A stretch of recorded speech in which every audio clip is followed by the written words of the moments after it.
जय हिंद प्यारे दोस्तों। आज क्लास में हम पढ़ेंगे किरचॉफ का नियम। किरचॉफ के मुख्यतः दो नियम हैं। चलिए दोनों नियम को हम स्टेप बाय स्टेप समझ लेते हैं। आपको मैं पहले ये बता दूं कि जो किरचॉफ का नियम है ये बोर्ड की दृष्टि से बेहद इंपॉर्टेंट है। ये मैं नहीं कह रहा हूँ, आप प्रीवियस ईयर का मॉडल पेपर उठा के देख लीजिए, उसमें ये कितनी बार पूछा गया है। तो इसको भी आप हल्के में नहीं लेंगे क्योंकि ये आपको 5 नंबर दिलाने वाला है। तो चलिए इसको हम वीडियो को शुरू करते हैं, आपको हम स्टेप बाय स्टेप समझाते हैं। चलिए किरचॉफ का नियम, यहाँ पर देखिए किरचॉफ के हमने दो नियम लिख लिए हैं जो मुख्यतः दो ही नियम होते हैं। पहला नियम क्या है? संधि नियम या धारा नियम। इसको संधि नियम या धारा नियम, ये दोनों इसके एक ही हैं। तो चलिए सबसे पहले हम इसका जो प्रथम नियम है भाई, संधि का नियम या धारा का नियम, इसको हम समझ लेते हैं। पहला नियम हमारा क्या कहता है? पहला नियम हमारा कहता है किसी परिपथ में किसी संधि पर मिलने वाली समस्त धाराओं का बीजगणितीय योग शून्य होता है। मतलब आप समझिए क्या कहता है, किसी विद्युत परिपथ में किसी संधि पर मिलने वाली धारा तथा, आप ऐसे समझिए, किसी विद्युत परिपथ में किसी संधि पर आने वाली धारा तथा संधि से दूर जाने वाली धारा का जो बीजगणितीय योग होता है वो शून्य होता है। यहाँ पर आप देखिए, यहाँ पर हमने एक डायग्राम बना रखा है। ये डायग्राम को आप समझिए। यहाँ पर एक संधि क्या है भाई? इसको कहते हैं भाई संधि। क्या है ये? संधि। संधि, ये जो बिंदु है ये संधि है, ठीक। तो इसको आप समझिए, ये संधि है। यहाँ पर आप देखिए इस डायग्राम में, क्योंकि यहाँ पर आप देखिए कुछ धारा अंदर की ओर जा रही तथा कुछ धारा संधि से बाहर आ रही, कुछ संधि की ओर जा रही, कुछ संधि की बाहर जा रही है। तो चलिए उनको हम लिख लेते हैं बड़ी आसानी से। यहाँ पर हम लिखते हैं, इसका जो सूत्र होता है भाई वो क्या होता है? सिग्मा आई बराबर क्या होता है? जीरो। क्या होता है? सिग्मा आई बराबर जीरो। यहाँ पर आप डेफिनेशन से समझिए, किसी विद्युत परिपथ में किसी संधि पर मिलने वाली समस्त धाराओं का बीजगणितीय योग शून्य होता है। आप नहीं समझ पाए, चलिए इसको हम समझाते हैं आपको कैसे ये शून्य होता है।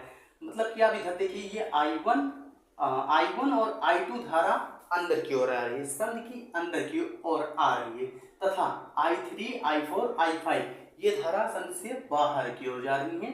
तो इनका जो बीजगणितीय योग होता है वो क्या होता है? जीरो। भाई मतलब कुछ नहीं होगा, यहाँ पर जीरो होगा, ठीक। क्योंकि जितनी धारा अंदर की ओर आ रही है भाई उतनी ही धारा तो बाहर की ओर जा रही है, तो इसलिए यहाँ पर जीरो होगा। चलिए इसको हम समझ लेते हैं। इसका जो फार्मूला होता है वो किस प्रकार से हम लिखेंगे। पहले इसको हम धारा लिखते हैं, धारा I1। यहाँ पर आप चिन्ह प्रवृत्ति आप समझिए, सबसे मेन इंपॉर्टेंट है भाई चिन्ह प्रवृत्ति। जो जितनी धाराएं संधि की और अंदर की ओर जा रही हैं उनको हमेशा धनात्मक लेंगे, और जितनी धाराएं संधि से बाहर की ओर जा रही हैं, दूर जा रही हैं, उनको हम हमेशा माइनस में लिखेंगे, ठीक। चलिए इसको हम लिख लेते हैं। यहाँ पर I1 देखिए, I1 संधि की ओर जा रही है, तो यहाँ पर लिखेंगे भाई I1 प्लस में। यहाँ पर I2 संधि की ओर जा रही है, तो इसको लिखेंगे भाई प्लस में I2,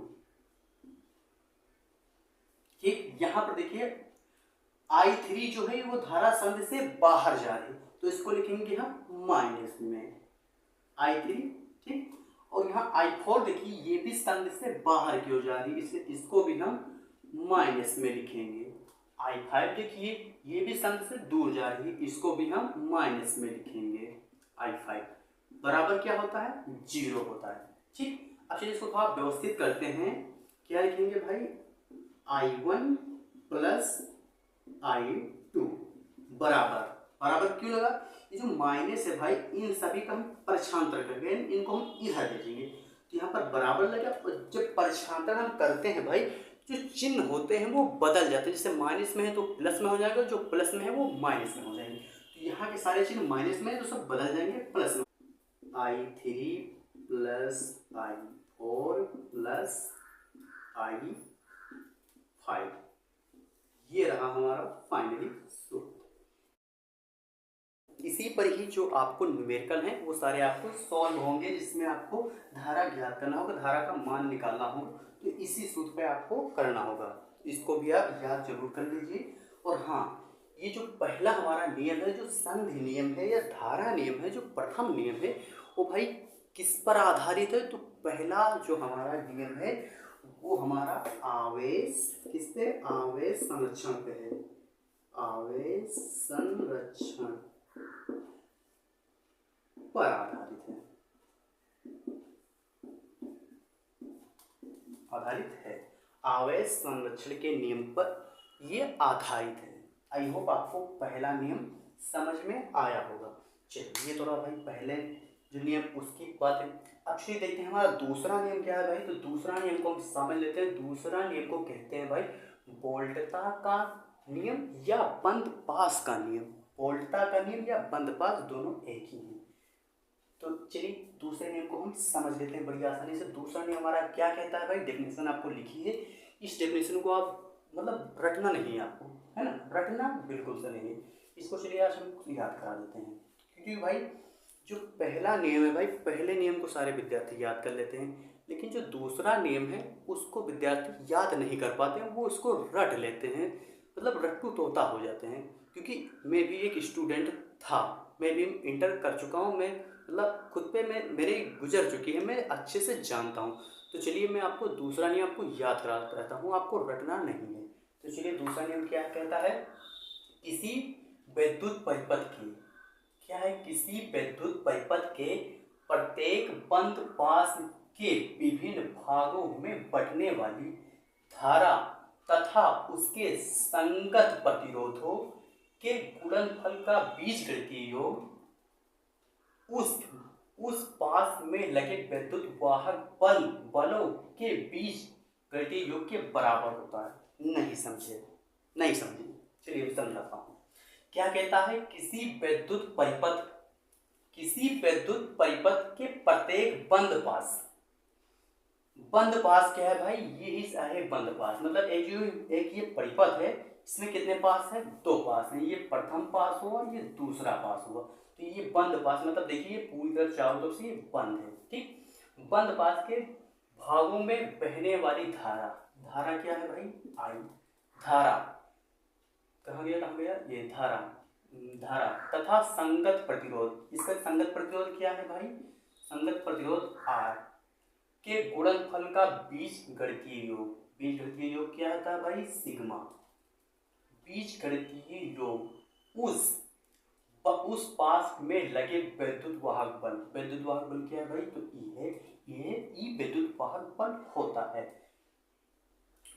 बलों के बीच गणितीय योग के बराबर होता है। इसका जो बीज गणितीय योग है वो क्या है? बराबर होता है ना।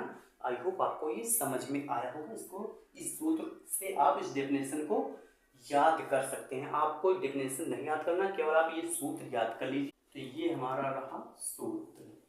ये भाई सिग्मा है, यदि आप ई मत समझिए इसको, ये सिग्मा है। ये कुछ इस प्रकार से बनता है।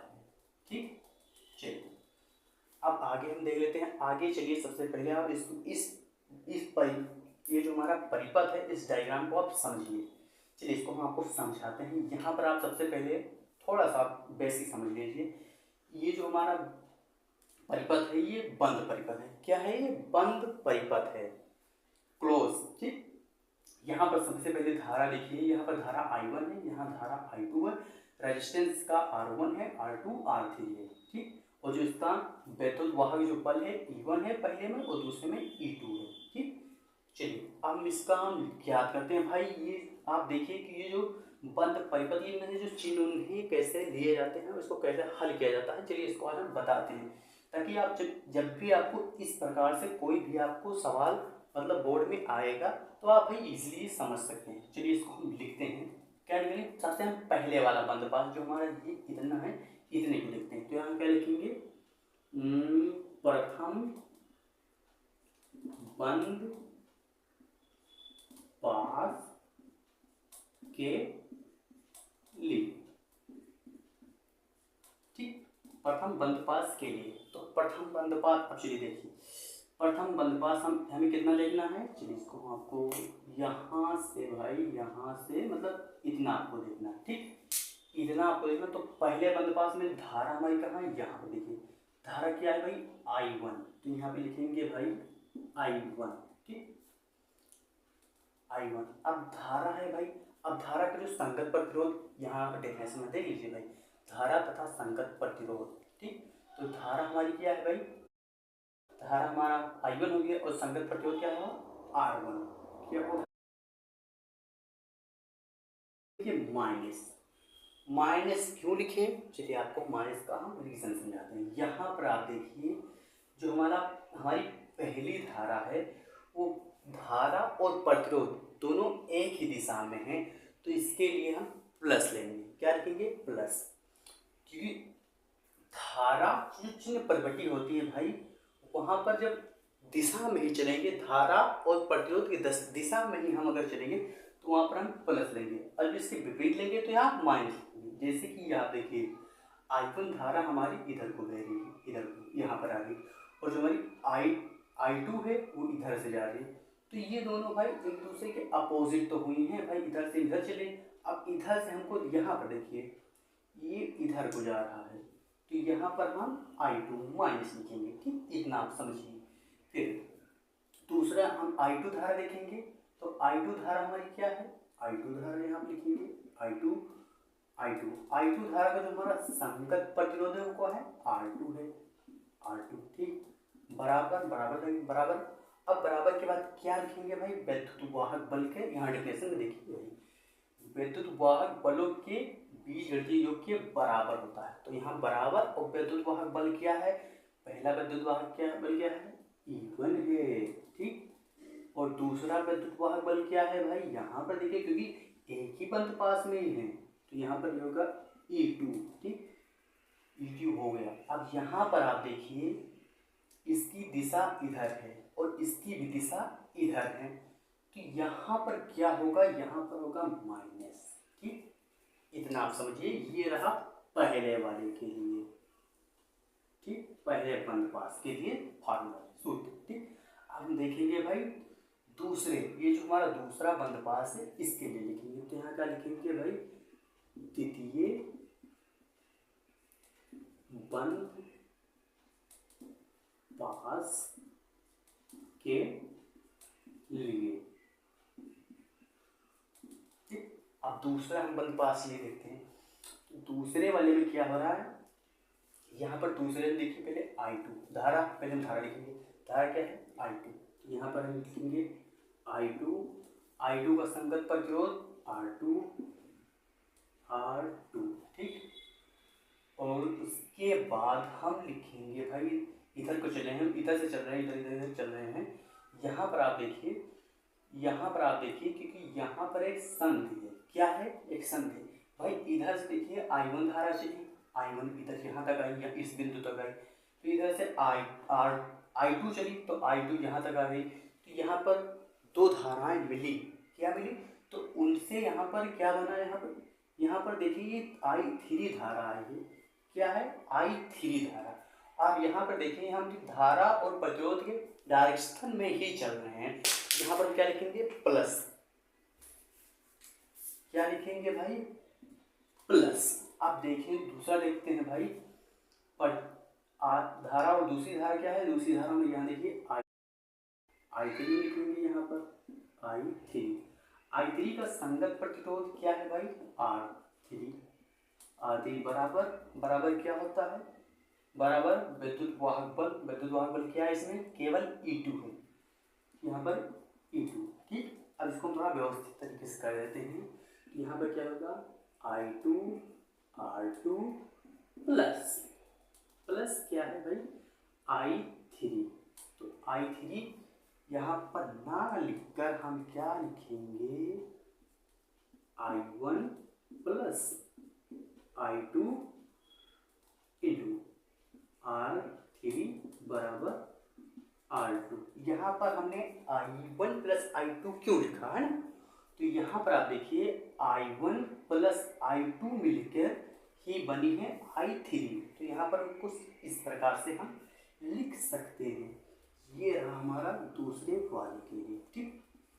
ये दोनों आपके लिए भाई बेहद इम्पोर्टेंट है, इसको आप गलती से भी आप छोड़े मत, क्योंकि भाई ये जो आया किरचॉफ का नियम, ये 5 नंबर का ऑब्वियसली पूछता है, उसके बाद इस पर जो न्यूमेरिकल हैं वो 5 नंबर के पूछे जाते हैं। इस वाले जो द्वितीय नियम इस पर 5 नंबर के पूछेगा, और जो हमारा प्रथम नियम है, संधि का नियम है, उस पर 2 नंबर से 3 नंबर के बीच में पूछता है। तो इसलिए इसको आप समझ लीजिए। ठीक, अब चलिए यहाँ पे देखते हैं भाई, बच्चों को एक चीज़ की कन्फ्यूजन जरूर रहती है। कौन सी? कि प्रथम नियम तो भाई आवेश संरक्षण पर आधारित है, और द्वितीय नियम किस पर है? तो द्वितीय नियम जो हमारा है भाई ऊर्जा, क्या है? ऊर्जा संरक्षण पर आधारित है। किस पर है भाई? ऊर्जा संरक्षण। आप बिल्कुल कंफ्यूज नहीं होना। पहला नियम जो संधि का नियम है वो आवेश संरक्षण पर आधारित है, और जो दूसरा हमारा है, दूसरा कौन सा? बोल्टता या बंद पास का नियम, ये किस पर है? ऊर्जा संरक्षण पर है। आप इसमें कंफ्यूज नहीं होंगे, क्योंकि बोर्ड में 1 नंबर में एमसीक्यू में ये पूछता जरूर है। कैसे पूछेगा?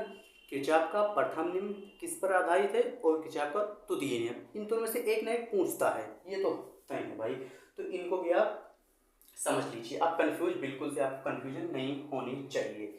आई होप आज का वीडियो आपको समझ में आया होगा। यदि वीडियो पसंद आया तो वीडियो को आप लाइक कीजिए, और चैनल पर पहली बार है तो चैनल को सब्सक्राइब जरूर कर लीजिए। और हाँ, एक भाई छोटा सा कमेंट करना ना भूलना, क्योंकि आपका जो एक छोटा सा कमेंट होता है वही हमें मोटिवेशन का काम करता है। मतलब हमें और ज़्यादा बहुत खुशी होती है कि हाँ भाई हम पढ़ा रहे हैं तो भाई बच्चे समझ रहे हैं, तो इसमें मतलब लगती है कि हमारी जो मेहनत है वो सफल हो रही है। क्योंकि आप अगर मेरी वीडियो 10 बच्चों ने देखी, 10 बच्चों ने मेरी वीडियो को से सीखा, समझा, और उन्होंने पेपर दिया, और उसमें इस मतलब जितना मैंने पढ़ाया वो उन्होंने लिख दिया, तो इससे मेरी जो मेहनत है वो साकार हुई, मतलब साकार हुई। तो इसलिए अब भाई आप ज़रूर से ज़रूर एक छोटा सा कमेंट जरूर किया करें, है ना। चलिए मिलते हैं आपको फिर किसी मज़ेदार वीडियो के साथ। तब तक के लिए love you, bye bye, take care. और हाँ, इसको स्क्रीनशॉट जरूर कर लें।